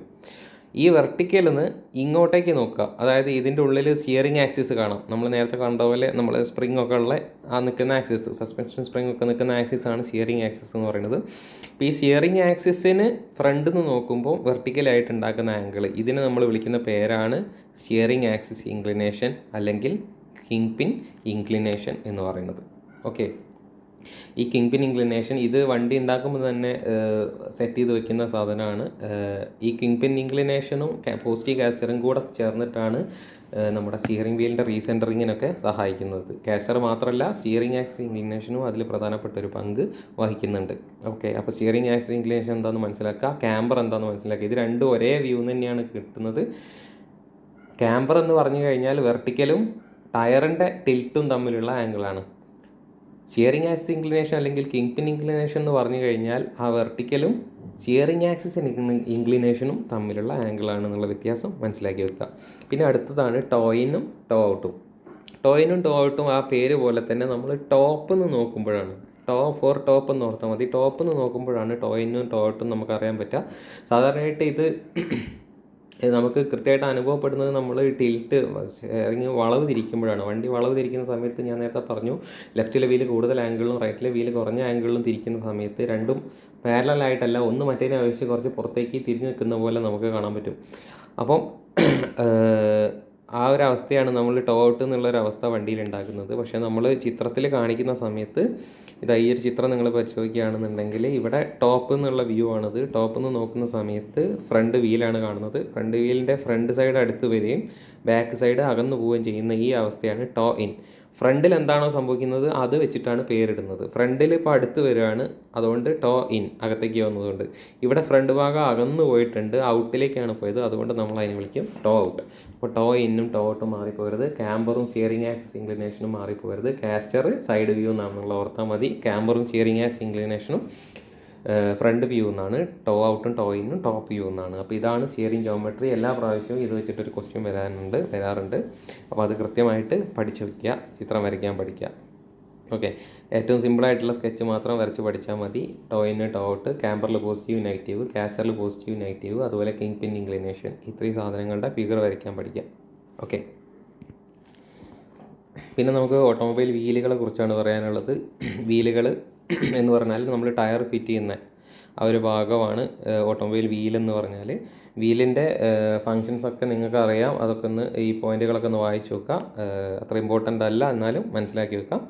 ടൈപ്സ് ഓഫ് വീലിൽ disc wheel, spoked wheel, cast wheel എന്ന് പറഞ്ഞിട്ട് 3 ടൈപ്പ് വീലുകളുണ്ട്. ഡിസ്ക് വീല് എന്ന് പറഞ്ഞാൽ നമ്മൾ പണ്ട് മുതലേ കാണുന്ന ഡിസ്ക് വെച്ചിട്ടുള്ള വീലാണ്. അതിൽ റിം എന്ന് പറയുന്ന ഒരു ഔട്ടർ ഭാഗവും ഡിസ്ക് എന്ന് പറയുന്ന ഒരു നടുവിലുള്ളൊരു കഷ്ണമുണ്ട്. അത് രണ്ടും കൂടി ഇവിടെ വെൽഡ് ചെയ്ത് പിടിപ്പിച്ചിട്ടാണ് ഉണ്ടാവുക. ഓക്കെ, ഡിസ്കിനകത്ത് ഈ ഒരു പ്രത്യേക ഷേപ്പുകളൊക്കെ ഉണ്ടാവും. അത് അതിൻ്റെ റിജിഡിറ്റി കൂടാൻ വേണ്ടിയിട്ടും അതിൻ്റെ ഉള്ളിൽ കൂടെ ഹോളുകൾ ഉണ്ടാവും. അത് എയർ സർക്കുലേഷന് വേണ്ടിയിട്ടുമാണുള്ളത്. റിം എന്ന് പറയുന്ന സാധനം, റിമ്മിൻ്റെ മുകളിലാണ് നമ്മൾ ടയർ ഫിറ്റ് ചെയ്യുന്നത്. ഓക്കെ, ടയർ ഇതിൻ്റെ മുകളിൽ ഇങ്ങനെയാണ് ടയർ ഉണ്ടാവുക. ഈ രീതിയിൽ ഇങ്ങനെ ഫിറ്റ് ചെയ്തിട്ടാണ് ടയർ ഉണ്ടാവുക. നമ്മൾ എന്നിട്ട് ഇതിനകത്ത് എയർ നിറച്ചിട്ട് വെക്കും. ഇതിൻ്റെ ഒരു ക്രോസ് സെക്ഷൻ വ്യൂ ആണെന്നുള്ളത് മനസ്സിലാക്കുക. ഓക്കെ, അപ്പോൾ അതാണ് ഡിസ്ക് വീല്. അതുപോലെ സ്പോക്കഡ് വീല് എന്ന് പറഞ്ഞാൽ പണ്ടത്തെ ഇല്ലി ഉപയോഗിച്ചിട്ടുള്ള വീലിനെയാണ് നമ്മൾ സ്പോക്കഡ് വീൽ എന്ന് പറയുന്നത്. അപ്പോൾ സ്വാഭാവികമായിട്ടും അത് കൂടുതൽ സ്ട്രെങ്ത്തും കാര്യങ്ങളൊക്കെ ഉള്ള വീലുകളാണെങ്കിലും മറ്റേ ട്യൂബ്ലെസ് ടയറൊന്നും യൂസ് ചെയ്യാൻ പറ്റില്ല. കാരണം റിമ്മിൻ്റെ ഇടയിൽ കൂടെ എയർ ലീക്കേജ് ഒക്കെ ഉണ്ടാകുന്നുണ്ട്. അങ്ങനത്തെ കാര്യങ്ങളൊക്കെ ഉണ്ട്. നിങ്ങൾ വായിച്ച് മനസ്സിലാക്കുക. സിമ്പിളായിട്ടുള്ള കാര്യമാണ്. പിന്നെ ലൈറ്റ് അലോയ് കാസ്റ്റ് വീൽ, അതായത് നമ്മുടെ അലോയ് വീൽ എന്ന് പറയുന്ന സാധനം. അലോയ് വീൽ എന്ന് പറഞ്ഞു കഴിഞ്ഞാൽ ഇതിൽ നേരത്തെ പോലെ റിമ്മ് വേറെയും ഡിസ്ക് വേറെയും ഒന്നുമല്ല. ഒരു ഒറ്റ സ്ട്രക്ചറാണ് ഇത്. കംപ്ലീറ്റ് ആയിട്ട് ഒരൊറ്റ സ്ട്രക്ചറാണ്. ഈ ഹാച്ച് ചെയ്ത ഭാഗങ്ങളൊക്കെ കൂടെ ഉള്ള ഒരൊറ്റ സ്ട്രക്ചറാണ്. അത് അലൂമിനിയം കാസ്റ്റ് ചെയ്തെടുക്കുന്ന പീസായിരിക്കും. ഓക്കെ, വെയിറ്റ് കുറവായിരിക്കും, സ്ട്രെങ്ത് കൂടുതലായിരിക്കും, നല്ല കൂളിംഗ് എഫിഷ്യൻസി അല്ലെങ്കിൽ എയർ കൂളിംഗ് ഒക്കെ കൃത്യമായിട്ട് നടക്കാൻ പറ്റുന്ന ഭയങ്കര ഏറ്റവും സ്യൂട്ടബിൾ ആയിട്ടുള്ള വീലാണ് അലോയ് വീൽ എന്ന് പറയുന്നത്. അപ്പോൾ ഇത് തമ്മിലുള്ള വ്യത്യാസങ്ങളൊക്കെ ഒന്ന് പഠിച്ചു വയ്ക്കുന്നത് നല്ലതാണ്. പിന്നെ ഉള്ളത് ടയറുകളാണ്. ടയറിൻ്റെ ക്രോസ് സെക്ഷൻ ഒന്ന് മനസ്സിലാക്കി വെക്കുക. പിന്നെ പഠിക്കാനായിട്ട് ടയറിൻ്റെ ക്ലാസിഫിക്കേഷനായിട്ട് ട്യൂബ് ടയറും ട്യൂബ്ലെസ് ടയറും നിങ്ങൾ പഠിക്കുക. ട്യൂബ് ടയറും ട്യൂബ്ലെസ് ടയറിൻ്റെയും ചിത്രങ്ങൾ നോക്കുക. ഏകദേശം ഒരേ ചിത്രം തന്നെയാണ്. നമ്മൾ നേരത്തെ പറഞ്ഞ പോലെ ഇതാണ് നമ്മുടെ റിം എന്ന് പറയുന്നത്. ഓക്കെ, റിമ്മിൻ്റെ മുകളിൽ ടയറാണ് ഈ കാണുന്നത്. ടയറിൻ്റെ കട്ടയാണ് നമ്മൾ ഈ കാണുന്നത്. കട്ടയ്ക്ക് നമ്മൾ വിളിക്കുന്ന പേര് ത്രെഡ് എന്നാണ്. ടയറിൻ്റെ ത്രെഡാണ് ടയറിൻ്റെ ആ ഒരു കട്ട എന്ന് പറയുന്ന ഭാഗം ടയറിൻ്റെ ത്രെഡാണ്. ഈ ഭാഗമാണ്, ഇതാണ് ട്യൂബ്. ഓക്കെ, ട്യൂബിലേക്ക് ഇത് കാറ്റടിക്കാനുള്ള വാൽവാണിത്. ഇതിലൂടെ കാറ്റടിക്കുന്ന സമയത്ത് നമ്മൾ ഈ ട്യൂബിൻ്റെ അകത്ത് എന്ത് ചെയ്യുന്നു, എയർ ഫില്ല് ചെയ്തിട്ടാണ് ടയറിനെ അതിൻ്റെ ആക്ച്വൽ പൊസിഷനിൽ നമ്മൾ എത്തിച്ചു വയ്ക്കുന്നത്. ഓക്കെ, പിന്നെ ഇതിൻ്റെ ഉള്ളിലൂടെയുള്ള ഈ ഡോട്ടഡ് ആയിട്ടുള്ള സാധനത്തിനെ കാർക്കസ് എന്ന് പറയും. അതായത് നമ്മൾ ടയറിൻ്റെ ഉള്ളിൽ കൂടെയൊക്കെ അതിനെ റീഇൻഫോഴ്സ് ചെയ്തിട്ടുള്ള കമ്പികൾ ഉണ്ടാവും. അപ്പോൾ അതിനെയാണ് നമ്മൾ കാർക്കസ് എന്ന് പറയുക. ഓക്കെ, ഇവിടെ ഒരു വയർ ബീഡ് എന്ന് പറയുന്ന ഒരു സാധനം ഇവിടെ ഉണ്ടാവും. ഈ ഹിഞ്ചിലെ എൻഡിലേക്ക് വരുന്ന സമയത്ത് ഇതിനെ ചുറ്റിക്കൊണ്ടാണ് കാർക്കസ് കടന്നു പോവുക. ഓക്കെ, ആ ഭാഗത്തിന് പറയുന്ന പേരാണ് വയർ ബീഡ് എന്ന് പറയുന്നത്. ഓക്കെ, അപ്പം ഈ വയർ ബീഡും ഇതൊക്കെ കൂടെ എന്തിനാന്ന് വെച്ചാൽ റിമ്മിൻ്റെ ഇവിടെ അത് കൃത്യമായിട്ട് ഇത് ഉറച്ച് നിൽക്കാൻ വേണ്ടിയിട്ടാണ്. ഇതിൻ്റെ സൈഡിൽ കൂടെ എയർ ലീക്കേജ് ഒന്നും ഇല്ലാത്ത രീതിയിൽ ഉറച്ച് നിൽക്കാൻ വേണ്ടിയിട്ടാണ് ഈ രീതിയിലുള്ള സ്ട്രക്ചറൊക്കെ ഉള്ളത്. ഇനി നമ്മൾ ട്യൂബ്ലെസ് ടയറിലേക്ക് വരുന്ന സമയത്ത് നിങ്ങൾക്ക് നോക്കിയാൽ കാണാം, ഇവിടെ വാൽവ് ക്യാപ്പ് നിന്ന് കാറ്റ് നേരെ കയറുന്നത് നേരെ ടയറിൻ്റെ ഉള്ളിലേക്കാണ്. ഇങ്ങനെയാണ് നിറഞ്ഞു വരിക. ഇവിടെ എന്തില്ല, ഒരു പ്രത്യേകമായിട്ടുള്ള ട്യൂബില്ല, മനസ്സിലാക്കുക. പക്ഷേ ഇതിൻ്റെ ഇടയിലായിട്ട് ടയറിൻ്റെ ഉള്ളിൽ ഒരു ലെയറുണ്ട്. ഉള്ളിലായിട്ടൊരു ലൈനിങ് വരുന്നുണ്ട്. ഈ ലൈനിങ് എന്തിനാന്ന് വെച്ച് കഴിഞ്ഞാൽ എയറിൻ്റെ ലീക്കേജ് ഇല്ലയെന്ന് ഉറപ്പ് വരുത്താം. കാരണം ഈ എയർ ഇതിനുള്ളിലൊക്കെ നിറഞ്ഞു കിടക്കുന്നതുകൊണ്ട് ഇതിൻ്റെ ഉള്ളിൽ കൂടെ ലീക്കേജ് ഇല്ലയെന്ന് ഉറപ്പ് വരുത്താൻ വേണ്ടിയിട്ടാണ് നമ്മൾ എന്ത് ചെയ്യുന്നത്, ഇതിൻ്റെ ഉള്ളിൽ ഒരു ബീഡിങ് വെക്കുന്നത്. അപ്പോൾ ഇതിൻ്റെ ഉള്ളിൽ കൂടെ ഒന്നും ഒരു കാരണവശാലും എയർ ഉണ്ടാവില്ല, പുറത്തേക്ക് ലീക്കാവില്ല. പിന്നെ ലീക്കാവുന്നുണ്ടെങ്കിൽ ചിലപ്പോൾ ഈ റിമ്മിനൊക്കെ അല്ലെങ്കിൽ ഇതിൻ്റെ ഈ ഭാഗത്തൊക്കെ എന്തെങ്കിലും തുരുമ്പൊക്കെ വരികയാണെങ്കിലാണ് ചെറിയ ലീക്കിനുള്ള ചാൻസ് ഒക്കെ ഉണ്ടാവുള്ളൂ. ഓക്കെ, അപ്പം ഇതാണ് ട്യൂബ്ഡ് ടയറും ട്യൂബ്ലെസ് ടയറുള്ളത്. ഈ ട്യൂബ്ലെസ് ടയറും ട്യൂബ്ഡ് ടയറും കൃത്യമായിട്ട് പഠിച്ചിരിക്കണം. ചിത്രം വരയാൻ പഠിച്ചിരിക്കണം. ഏകദേശം രണ്ടും ഒരുപോലെ തന്നെയാണ്. ചെറിയ മാറ്റങ്ങൾ മാത്രമേ ഉള്ളൂ. ഒന്നിൽ ട്യൂബ് വരയ്ക്കണം, മറ്റേതിൽ ട്യൂബ് വരയ്ക്കേണ്ട. ബാക്കി സ്ട്രക്ചറൊക്കെ ഒരുപോലെ തന്നെയാണ്. ഇത് തമ്മിലുള്ള വ്യത്യാസങ്ങളൊക്കെ ഒന്ന് വായിച്ച് പഠിച്ചിട്ട് പോവുക പരീക്ഷയ്ക്ക് പോകുമ്പോൾ കേട്ടോ. അഡ്വാൻറ്റേജസ് ഓഫ് ട്യൂബ്ലെസ് ടയർ ഓർത്ത് വെച്ചാൽ മതി. ആ ട്യൂബ്ലെസ് ടയറിൻ്റെ അഡ്വാൻറ്റേജ് തന്നെ മറ്റേൻ്റെ കമ്പാരിസണായിട്ട് എഴുതാൻ പറ്റും. വേണമെങ്കിൽ ഒന്ന് പെട്ടെന്ന് നോക്കാം. അത് എന്താണ് പ്രധാനപ്പെട്ട വ്യത്യാസം എന്ന് പറഞ്ഞാൽ, ഒന്ന് പഞ്ചറാവുന്ന സമയത്ത് പെട്ടെന്ന് കാറ്റൊഴിഞ്ഞു പോവില്ല. പഞ്ചർ അടയ്ക്കാനുള്ള സുഖമുണ്ട്. വീല് ഊരിയെടുക്കേണ്ട കാര്യമില്ല. അങ്ങനെ കുറേ അഡ്ജസ്റ്റ്മെൻറ്റുകളുണ്ട്. പിന്നെ ടയർ ഈസിലി മൗണ്ട് ചെയ്യാൻ പറ്റും. അതിൻ്റെ ഫിറ്റിങ്ങും കാര്യങ്ങളൊക്കെ ഭയങ്കര സുഖമാണ്. എയർ കൃത്യമായിട്ട് എന്ത് ചെയ്യും, എയറിന് സീൽ ചെയ്ത് കൃത്യമായിട്ട് പിടിക്കാനുള്ള പ്രോപ്പർട്ടി അതിനുണ്ടാവും. കൂടുതൽ ലൈഫും കാര്യങ്ങളും ഇമ്പാക്റ്റ് ലോഡിനോടുള്ള റെസിസ്റ്റൻസും അങ്ങനെയുള്ള കാര്യങ്ങളൊക്കെ ഇതിനാണ് കൂടുതൽ. പിന്നെ വെയിറ്റ് കുറയ്ക്കുന്ന വഴി സസ്പെൻഷൻ സിസ്റ്റത്തിന് വണ്ടീൻ്റെ സ്റ്റെബിലിറ്റിക്കും ഒക്കെ ഹെൽപ്പ് ചെയ്യുന്നുണ്ട്. അപ്പോൾ പിന്നെ കൂടുതൽ എഫക്റ്റീവായിട്ടുള്ള ട്യൂബിൻ്റെ ഉള്ളിൽ എയറിൻ്റെ കൂളിംഗ് അത്ര സുഖമായിട്ട് നടന്നോളുന്നില്ല. പക്ഷേ മറ്റേതിനകത്ത് ഡയറക്റ്റായിട്ട് റിമുമായിട്ട് കോൺടാക്റ്റ് വരുന്നത് കൊണ്ട് വളരെ എഫിഷ്യൻ്റ് ആയിട്ടുള്ള കൂളിംഗ് നടക്കുന്നതാണ്. ഓക്കെ, പിന്നെ ലീക്കേജ് സ്ലോ ആയിരിക്കും എന്നുള്ള തുടങ്ങിയിട്ടുള്ള അഡ്വാൻറ്റേജുകളൊക്കെ ഉണ്ട്. ഇതിനെ കമ്പയർ ചെയ്ത് എഴുതാൻ ചിലപ്പോൾ ചോദിക്കുകയാണെന്നുണ്ടെങ്കിൽ ഈ അഡ്വാൻറ്റേജുകളൊക്കെ മറ്റേതുമായിട്ടുള്ള ഡിഫറൻസ് ആക്കിയിട്ട് നിങ്ങൾക്ക് എഴുതാൻ പറ്റും. അതായത് ഇവിടെ എയർ ലീക്കേജ് സ്ലോവറായിട്ടാണ് വരിക. എന്തെങ്കിലും ആണി കുത്തി കയറിയാൽ മറ്റൊടുത്തത് ഫാസ്റ്ററായിട്ട് വരും. അങ്ങനെ ഇതിനെ കമ്പാരിസണായിട്ടും ചെയ്ത് പഠിക്കുക. ഓക്കെ, അടുത്തത് ബ്രേക്കിംഗ് സിസ്റ്റമാണ്. ഓട്ടോമൊബൈൽ ബ്രേക്കിംഗ് സിസ്റ്റം എന്തിനാണ് യൂസ് ചെയ്യുന്നത് നിങ്ങൾക്ക് അറിയാം. വണ്ടീനെ സ്ലോ ആക്കാനോ അല്ലെങ്കിൽ കൃത്യമായിട്ട് നിർത്താനോ വേണ്ടിയിട്ട് നമ്മൾ യൂസ് ചെയ്യുന്ന വാഹനത്തിലുള്ള സിസ്റ്റമാണ് ബ്രേക്കിംഗ് സിസ്റ്റം എന്ന് പറയുന്നത്.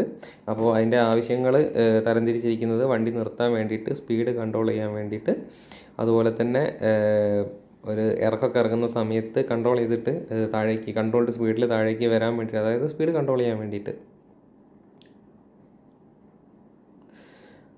പിന്നെ നമ്മൾ ഹാൻഡ് ബ്രേക്കൊക്കെ ഇട്ട് വെക്കുന്നത് എന്തിനാണ്? ഇപ്പോൾ ഇറക്കത്തിലൊക്കെ ഉണ്ടെങ്കിൽ ആ ഡ്രൈവർ വരുന്നവരെ വണ്ടി റെസ്റ്റിൽ തന്നെ നിൽക്കാൻ വേണ്ടിയിട്ട് നമ്മൾ ഹാൻഡ് ബ്രേക്ക് പോലുള്ള കാര്യങ്ങളൊക്കെ യൂസ് ചെയ്യാറുണ്ട്. അപ്പം അങ്ങനത്തെയുള്ള കാര്യങ്ങളൊക്കെ ഇതിൻ്റെ ഫംഗ്ഷനായിട്ട് മനസ്സിലാക്കി വെക്കുക. ഓക്കെ, ഇനി ഇതിൻ്റെ ക്ലാസിഫിക്കേഷൻ എന്ന് പറഞ്ഞാൽ ബൈ ആപ്ലിക്കേഷനിൽ അത് feed brake, service brake, hand brake ഒക്കെ ഉണ്ട്. ബൈ മെത്തേഡിനനുസരിച്ച് mechanical brake, hydraulic, air brake, ഇതൊക്കെയാണ് പ്രധാനപ്പെട്ട സാധനങ്ങൾ നിങ്ങൾക്ക് പഠിക്കാനുള്ളത്. പിന്നെ construction, drum brake, disc brake എന്നൊക്കെ പറഞ്ഞിട്ട് പല പല ക്ലാസിഫിക്കേഷൻസ് ഉണ്ട്. ഓക്കെ, അതിൽ പ്രധാനപ്പെട്ട ഡ്രം ബ്രേക്കിൻ്റെ ചിത്രം ഒന്ന് പഠിച്ചു വെക്കേണ്ടതുണ്ട്. ഡ്രം ബ്രേക്ക് എന്ന് പറഞ്ഞാൽ പണ്ടത്തെ പോലെ ബ്രേക്ക് ഷൂ ഒക്കെ വെച്ചിട്ട് നമ്മൾ ഉപയോഗിക്കുന്ന പഴയ സിസ്റ്റമാണ് ഡ്രം ബ്രേക്ക്. ഇപ്പോൾ അത് ഡിസ്ക് ബ്രേക്കൊക്കെ ആയിട്ട് മാറിയിട്ടുണ്ട്. ഓക്കെ, ഡ്രം ബ്രേക്കിനകത്ത് നമ്മുടെ വീലിൻ്റെ ഉള്ളിലായിട്ട് ഒരു ബ്രേക്ക് ഡ്രം ഉണ്ടാവും, അതാണ് ഏറ്റവും പുറത്തുള്ള സാധനം. ഓക്കെ, ഡ്രമ്മിൻ്റെ ഉള്ളിൽ നമുക്ക് എന്തുണ്ട്? നമുക്ക് ബ്രേക്കിൻ്റെ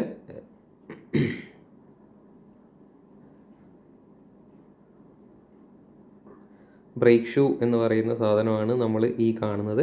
ഓക്കെ, ഇതാണ് ബ്രേക്ക് ഷൂ. ഈ ബ്രേക്ക് ഷൂവിനെ ഇവിടെ ഒരു സ്പ്രിങ് വെച്ചിട്ട് നമ്മൾ ഉള്ളിലേക്ക് വലിച്ചു പിടിക്കുകയാണ് ചെയ്യുന്നത് എപ്പോഴും. അതായത് ബ്രേക്ക് ഡ്രമ്മായിട്ട് കോണ്ടാക്റ്റ് ഇല്ലാത്ത രീതിയിൽ വലിച്ചു പിടിക്കുകയാണ് ചെയ്യുന്നത്. ഓക്കെ, നമ്മൾ ബ്രേക്ക് ചവിട്ടുന്ന സമയത്ത് അതിൻ്റെ മൂവ്മെൻറ്റ് ലിങ്കേജുകൾ, മെക്കാനിക്കൽ ലിങ്കേജുകൾ വഴി എത്തുന്നത് ഈ ഒരു സെക്ഷനിലേക്കാണ്. ഈ ഒരു സെക്ഷനിൽ എത്തുന്ന സമയത്ത് ഇതിനെ ഇവിടെ നിന്ന് 2 ഡയറക്ഷനിലേക്ക് പുറത്തേക്ക് തള്ളുന്ന സമയത്ത് എന്ത് ചെയ്യും? നമ്മുടെ ബ്രേക്ക് ഷൂ ബ്രേക്കിൻ്റെ ലൈന് അല്ലെങ്കിൽ അതിൻ്റെ ലൈനറാണ് ഈ കാണുന്നത്. ഓക്കെ, ബ്രേക്കിൻ്റെ ലൈനിങ്ങിനെ ഇങ്ങോട്ടേക്ക് പ്രസ് ചെയ്ത് പിടിക്കും. നമ്മൾ ക്ലച്ചിലൊക്കെ കണ്ട പോലെ തന്നെ ഇത് പുറത്തേക്ക് എന്ത് ചെയ്യുന്നു? പ്രസ് ചെയ്ത് പിടിക്കുന്നു. പുറത്തേക്ക് അങ്ങോട്ടേക്ക് മൂവ് ചെയ്യുന്ന സമയത്ത് നമ്മളെ ബ്രേക്ക് ഷൂ ബ്രേക്ക് ലൈനിങ്ങിനെ ബ്രേക്ക് ഡ്രമ്മിലോട്ട് പ്രസ് ചെയ്ത് പിടിക്കുന്ന സമയത്ത് ഫ്രിക്ഷൻ കാരണം ബ്രേക്ക് ഡ്രമ്മിൻ്റെ കറക്കം നിർത്തുകയോ അല്ലെങ്കിൽ അത് കൺട്രോൾ ചെയ്യപ്പെടുകയോ ചെയ്യും. ഈ രീതിയിലാണ് ബ്രേക്ക് ഡ്രം അപ്ലൈ ചെയ്യുന്നത്. ഓക്കെ, പിന്നെ ഡിസ്ക് ബ്രേക്ക് ഉണ്ട്. ഡിസ്ക് ബ്രേക്ക് എന്ന് പറഞ്ഞാൽ നിങ്ങൾക്കറിയാം, ഇതാണ് ഒരു ഡിസ്ക്. ഓക്കെ, ഡിസ്കിൻ്റെ മുകളിൽ ഒരു ബ്രേക്കിൻ്റെ കാലിപ്പർ കാണാം. ഓക്കെ, കാലിപ്പറിൽ 2 ബ്രേക്ക് പാഡുകൾ ഉണ്ടാവും. ആ ബ്രേക്ക് പാഡ് ബ്രേക്ക് ഫ്ലൂയിഡിൻ്റെ ഫോഴ്സ് കൊണ്ട് ഇങ്ങോട്ടേക്ക് മൂവ് ചെയ്തിട്ട് സെൻറ്റർ ഭാഗത്തേക്ക് മൂവ് ചെയ്തിട്ട് നമ്മൾ എന്ത് ചെയ്യുന്നു? ഈ റിവോൾവിങ് ഡിസ്കിനെ സ്റ്റോപ്പ് ചെയ്യുകയാണ് ചെയ്യുന്നത്. ഈ ഡിസ്ക് ഈ കാലിപ്പറിൻ്റെ ഉള്ളിലേക്ക് കയറിയിട്ട് ആ കാലിപ്പറിൻ്റെ ഉള്ളിൽ നിന്ന് ആ ബ്രേക്ക് പാഡ് അടുത്ത് വന്നിട്ട് ഈ ഡിസ്കിനെ പിടിച്ച് സ്റ്റോപ്പ് ചെയ്യുകയാണ് ചെയ്യുന്നത്. ആ രീതിയിലാണ് ഡിസ്ക് ബ്രേക്ക് വർക്ക് ചെയ്യുന്നുള്ളത്. പിന്നുള്ളത് ഹൈഡ്രോളിക് ബ്രേക്ക് സിസ്റ്റമാണ്. ഹൈഡ്രോളിക് ബ്രേക്കിംഗ് സിസ്റ്റമാണ്. ഓക്കെ, ഹൈഡ്രോളിക് ബ്രേക്കിംഗ് സിസ്റ്റത്തിൽ പ്രധാനമായിട്ടുള്ള ഭാഗം എന്ന് പറഞ്ഞാൽ ഒരു മാസ്റ്റർ സിലിണ്ടറാണ്.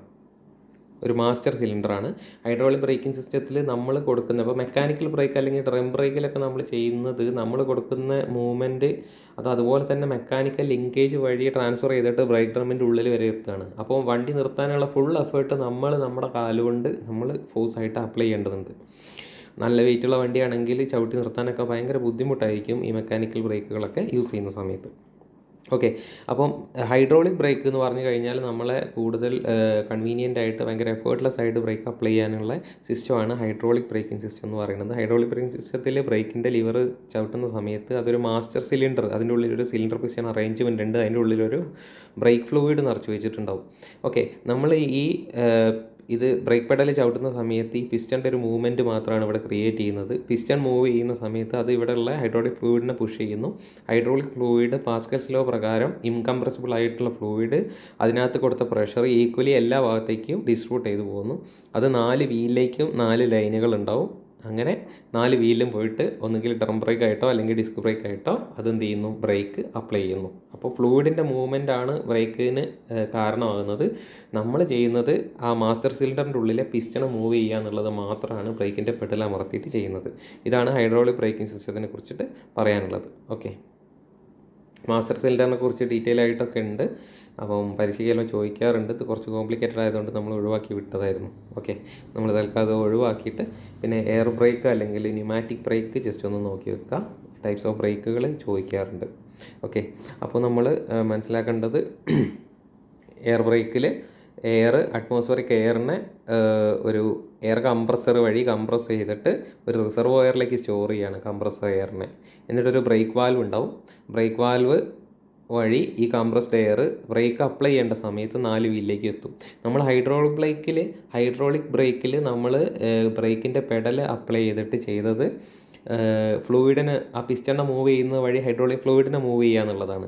പക്ഷെ നമ്മൾ ഈ ഇതിനകത്ത് ചെയ്യുന്നത്, എയർ ബ്രേക്കിൽ ചെയ്യുന്നത്, പെഡൽ അമർത്തുന്ന സമയത്ത് ഈ ബ്രേക്ക് വാൽവിനെ തുറന്നു വിടുക എന്നുള്ളതാണ്. കുറച്ച് ചവിട്ടി കഴിഞ്ഞാൽ കുറച്ച് തുറന്നു വിടും, നല്ലോണം ചവിട്ടി കഴിഞ്ഞാൽ കൂടുതലായിട്ട് തുറന്നു വിടും. ഇങ്ങനെ തുറന്നു വിടുന്ന സമയത്ത് റിസർവോയറിലുള്ള ഹൈ പ്രഷറിൽ സ്റ്റോർ ചെയ്തിരിക്കുന്ന എയർ വളരെ പ്രഷറിൽ ആ വാൽവിനകത്തൂടെ എങ്ങോട്ടേക്ക് വരും, ഈ പാസേജിൽ കൂടെ നമ്മുടെ ഓരോ വീലിലേക്കും എത്തിപ്പെടും. അങ്ങനെ വീലിലേക്ക് എത്തിപ്പെട്ട് കഴിഞ്ഞാൽ അവിടെ ആ ബ്രേക്കിംഗ് അപ്ലൈ ആവും. ആ ബ്രേക്ക് അപ്ലൈ ആയതിന് ശേഷം ഈ എയർ തിരിച്ച് വരില്ല, പകരം അത് അതുവഴി എന്ത് ചെയ്യുന്നു, കാലെടുക്കുന്ന സമയത്ത് ഈ ബ്രേക്ക് വാൽവിൻ്റെ തന്നെ വേറൊരു സർക്യൂട്ട് വഴി അത് അന്തരീക്ഷത്തിലേക്ക് ഒഴിഞ്ഞു പോവുകയാണ് ചെയ്യുന്നത്.